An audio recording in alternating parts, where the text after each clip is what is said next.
This seller picked the agent who offered the highest price. A few months later, they were accepting less than what they had in some of the other early offers. You may have heard of the appraisal clause before, but here's how buyers are taking advantage of sellers and using that clause to manipulate themselves into a better deal. There's a very specific timing in the market when there's an opportunity for buyers to take advantage of this sort of mischievous and manipulative clause. Now, the clause itself isn't bad. It's actually there to protect the buyer so they're not overpaying for a property. And to take it a step further, it's really to protect the bank from allowing the buyer to purchase something for more money than it's worth.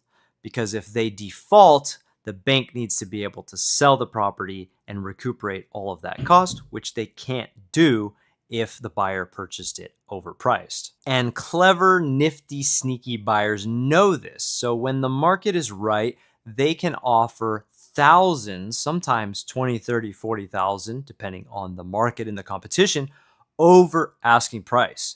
And that looks very enticing to a seller. And many times the seller will jump at that offer right away, and the buyer gets what they want.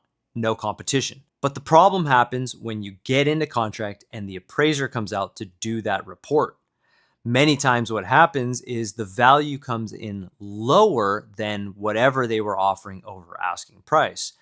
And in that case, the clause states that the buyer is not obligated to purchase the property for more than the appraised value. Now, sure, the seller can say, well, no, we're not going to lower the price, but then you're going back on the market trying to get one of those other buyers who's hopefully not found another house and go through this entire process again. And in many cases, if this is an FHA appraisal, that sticks to the property for 6 months. So any other FHA buyer is going to see that exact same appraisal, and that will be used in their transaction, meaning the seller can't even get more money even if they go back on the market. So then they feel obligated to just stick it out because they're already there and don't want to lose any more time. And the buyer gets exactly what they wanted, no competition with other buyers, and they still got it at a price that works for them.